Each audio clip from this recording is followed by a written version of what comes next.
1 September 2025 पासून सर्व पेन्शनर्ससाठी काही असे नियम लागू होणार आहेत जे प्रत्येक पेन्शनधारकांना लागू होणार आहेत, अशी अधिसूचना केंद्रीय सामाजिक न्याय विभागाकडून काढण्यात आलेली आहे।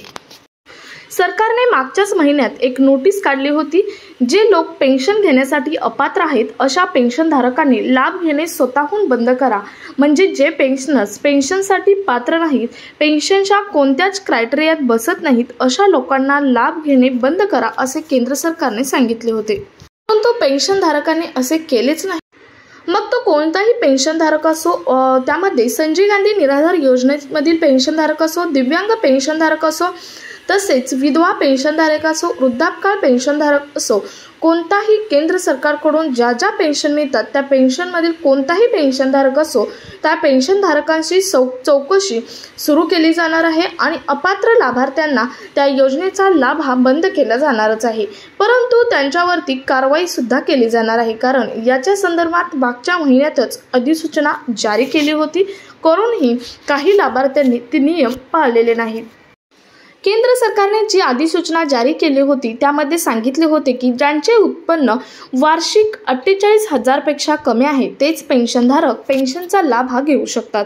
ज्यांचे उत्पन्न या लिमिटपेक्षा जास्त असेल अशा लाभार्थ्यांनी स्वइच्छेने लाभ बंद केला पाहिजे, परंतु अजूनही बऱ्याच अशा लाभार्थ्यांनी लाभ बंद केलेला नाही। त्यामुळे 1 सप्टेंबर पासून अशा लाभार्थ्यांचा लाभ हा बंद केला जाणारच आहे।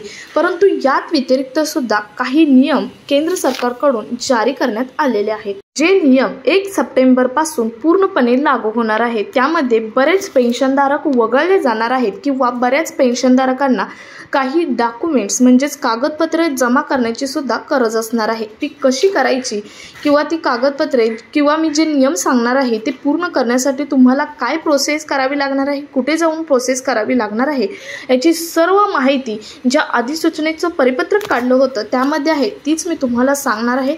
त्यामुळे व्हिडिओ शेवटपर्यंत बघायचा आहे। चॅनलवर नवीन असाल तर चॅनल सबस्क्राईब करायचं आहे, त्याचबरोबर शेजारील बेल आयकॉन सुद्धा ऑन करून ठेवायचा आहे, म्हणजे असेच महत्त्वपूर्ण अपडेटचं नोटिफिकेशन सर्वात पहिल्यांदा तुम्हाला येईल। आता आपण उत्पन्नाबद्दल पाहिले, असे जे पेन्शनधारक सापडतील अशा पेन्शनधारकांची पेन्शन तर बंद होणारच, परंतु त्यांनी आत्तापर्यंत जी नियमाबाहेर जाऊन पेन्शन घेतली आहे त्याची पेन्शन वसुली सुद्धा केली जाणार आहे। त्यानंतर सर्वात महत्त्वाचं म्हणजे आता सर्व पेन्शनधारकांना ई-केवायसी करणं अनिवार्य आहे। आता तुम्ही म्हणाल पहिल्यापासूनच आम्ही ही ई-केवायसीचे अपडेट ऐकत आहोत, परंतु तुम्ही शेवटपर्यंत ऐका, तुम्हाला कशी ई-केवायसी आता करण्याची गरज भासणार आहे। यासाठी सर्वात महत्त्वाचं तुम्हाला फेस ई-केवायसी करायला लागणार आहे, कारण बरेच लोक बोगस लाभ घेत आहेत। अशा लोकांमुळे हा नियम केंद्र सरकारला लावावाच लागला आहे। त्यासाठी काही कागदपत्रांची गरज सुद्धा असणार आहे, म्हणजे आता फक्त आधार कार्डवरती ई-केवायसी केली जाणार नाही, तर तुम्हाला काही कागदपत्रांची काही गोष्टींची गरज भासणार आहे, ते पाहूयात। फेस ई-केवायसीसाठी त्या व्यक्तीचे आधार कार्ड, मोबाईल नंबर जो त्या व्यक्तीच्या आधार कार्ड बरोबर लिंक असेल आणि तुम्ही म्हणजे ती पेन्शन घेणारी व्यक्ती तिथे पूर्ण शारीरिक स्थितीत हजर असणे महत्त्वाचे आहे। तुम्हाला मी आता सांगितलेल्या 3 गोष्टींसमवेत तुम्ही ग्रामपंचायत किंवा CSC सेंटरवरती जावे लागणार आहे आणि तिथे जाऊन तुम्हाला तुमचा फेस स्कॅन केला जाणार आहे आणि मगच तुमची ई-केवायसी पूर्ण होणार आहे। हा सर्वात महत्त्वाचा नियम 1 सप्टेंबर पासून सर्वच पेन्शनधारकांना, मग तो संजय गांधी योजनेतील कोणतेही पेन्शनधारक असो, मग त्याच्यामध्ये वृद्धापकाळ पेन्शनधारक असो, श्रावणबाळ पेन्शनधारक असो किंवा दिव्यांग पेन्शनधारक असो, विधवा पेन्शनधारक असो, या सर्वांसाठी हा महत्त्वपूर्ण नियम 1 सप्टेंबर पासून लागू केला जाणार आहे। आता हा नियम सरकारने का लावला, तर यामुळे तुम्ही हयात असल्याचा सरकारला पुरावा राहणार आहे आणि ही प्रोसेस सरकारकडून दर 6 महिन्याला अपडेट करण्यात येणार आहे। त्यावेळी तसा संबंधित GR सुद्धा किंवा ऑफिशियल नोटिफिकेशन सुद्धा काढण्यात येणार आहे। त्यानंतर प्रत्येक वर्षी पेन्शनधारकांना सप्टेंबरमध्ये डिजिटल जीवन प्रमाणपत्र जमा करावे लागणार आहे। यामुळे सरकारला तुम्ही हयात आहात याचा पुरावा मिळणार आहे। ही डिजिटल जीवन प्रमाणपत्र तुम्ही ऑनलाईन पद्धतीने जमा करू शकता, तसेच तुम्ही पोर्टलसुद्धा सरकारने तुमच्यासाठी पोर्टलसुद्धा सरकारने ओपन केले आहे। सध्या या पोर्टलवर खूप स्लो प्रोसेस चालू आहे, परंतु सरकारने 2 दिवसात हे पोर्टल नियमित चालू होईल असे सांगितलेले आहे। त्यानंतर दरवर्षी तुम्हाला वार्षिक उत्पन्नाचा दाखला द्यावा लागणार आहे। सध्या काही लाभार्थी 3 वर्षाचा उत्पन्नाचा दाखला देतात, परंतु सप्टेंबर पासून हा दाखला तुम्हाला 1 वर्षाचा जमा करावा लागणार आहे। तुम्हाला दरवर्षी उत्पन्नाचा दाखला हा जमा करावाच लागणार आहे।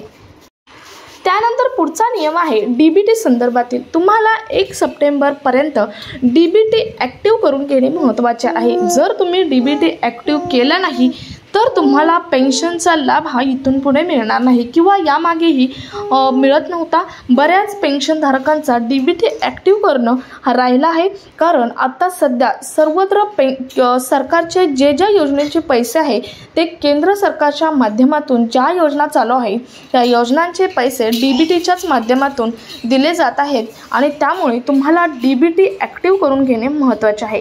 तसेच राज्य सरकारसुद्धा आता प्रत्येक राज्यातसुद्धा हीच प्रोसेस राबवली जात आहे, त्यामुळे प्रत्येक पेन्शनधारकाने डीबीटी ॲक्टिव्ह करून घेणं महत्त्वाचं आहे, तरच तुमची पेन्शन ही रेग्युलर चालू राहणार आहे। त्यानंतरचा पुढचा नियम सर्वात महत्त्वाचा आणि पूर्णपणे नवीन नियम आहे। ज्या पेन्शनधारकांची मुलेही सरकारी नोकरीला आहेत अशा पेन्शनधारकांना 1 सप्टेंबर पासून पेन्शन बंद केली जाणार आहे। परंतु ज्यांची मुले सरकारी नोकरीला आहेत परंतु ती तुमच्या जवळ नाहीत, म्हणजे त्या पेन्शनधारकांच्या जवळ राहत नाहीत किंवा तुमचा आणि त्यांचा काही संबंध राहिलेला नाही, अशा पेन्शनधारकांना पेन्शनर्सला मात्र ही पेन्शन मिळू शकते। परंतु त्यासाठी तुम्हाला एक काम करणं खूप महत्त्वाचं आहे। ते कोणतं पाहूयात। परंतु अशा लाभार्थ्यांना एक काम करावंच लागणार आहे, ते म्हणजे तुम्हाला समाज कल्याण कार्यालयात जाऊन असे इंटिमेट करायचे आहे। असे केल्यास तुमची पेन्शन तुम्हाला रेग्युलर मिळेल। असे इंटिमेट करायचे आहे म्हणजे काय की तुमची मुले सरकारी नोकरीला आहेत परंतु तुमचा आणि त्यांचा सध्या काही संबंध नाही, ते वेगळे राहतात, त्यामुळे तुम्हाला तुमचा उदरनिर्वाह स्वतःच करावा लागतो। असं इंटिमेट केल्यास, असं एक परिपत्रक दिल्यास तुमची पेन्शन रेग्युलर राहू शकते, अन्यथा तुमची पेन्शन ही बंद होऊ शकते। त्यानंतर सर्वात महत्त्वाचे अपडेट म्हणजे ज्यांना केंद्र सरकारकडून पेन्शन मिळते त्या पेन्शनमध्ये सप्टेंबर अखेरपर्यंत वाढ होऊ शकते। काही राज्यात ही वाढ झालेली आहे तर काही राज्यात वाढ करण्यासाठी केंद्रीय पातळीवरती हालचाली सुरू आहेत। यामध्ये काहीच कॅटेगरीतील पेन्शन्सला फर्स्ट प्रायोरिटी दिली जाऊ शकते। तर कोणत्या पेन्शनर्सला ही फर्स्ट प्रायोरिटी दिली जाते तर सर्वात पहिली प्रायोरिटी दिली जाते ते म्हणजे दिली जाणार आहे किंवा काही राज्यांमध्ये दिलेली सुद्धा आहे ती म्हणजे दिव्यांगांना फर्स्ट प्रायोरिटी दिली जाऊ शकते। आता काही राज्यांमध्ये फर्स्ट प्रायोरिटी दिलेली आहे, तसं पाहिलं तर महाराष्ट्रामध्ये फर्स्ट प्रायोरिटी दिली आहे आणि दिव्यांगांच्या पेन्शनमध्ये वाढ केली आहे। हरियाणामध्ये सुद्धा हीच प्रोसेस केलेली आहे, दिव्यांगांच्या पेन्शनमध्ये सर्वात पहिली वाढ केलेली आहे। त्यानंतर वृद्ध पेन्शन वाढ केली जाणार आहे आणि त्यानंतर विधवा पेन्शन वाढ ही केली जाणार आहे। तर तुम्हाला समजलं असेल की पेन्शन वाढ सर्वात पहिली प्रत्येक राज्यात दिव्यांगांना प्रायोरिटी दिली जाणार आहे, त्यानंतर जे 60 वर्षाच्या वरील वृद्ध पेन्शन मिळते त्यांना प्रायोरिटी दिली जाणार आहे, त्यानंतर विधवा आणि मग बाकीच्या राहिलेल्यांचा विचार केला जाणार आहे। अशा केंद्रीय पातळीवरती हालचाली सुद्धा सुरू झालेल्या आहेत। सो हा महत्त्वपूर्ण व्हिडिओ जास्तीत जास्त पेन्शनधारकांपर्यंत शेअर करा। व्हिडिओ इन्फॉर्मेटिव्ह वाटल्यास एक लाईक नक्की द्या आणि जर तुम्हाला काही प्रश्न असतील तर कमेंट्समध्ये नक्की विचारा। भेटूयात पुढच्या एका नवीन अपडेटसोबत, तोपर्यंत धन्यवाद।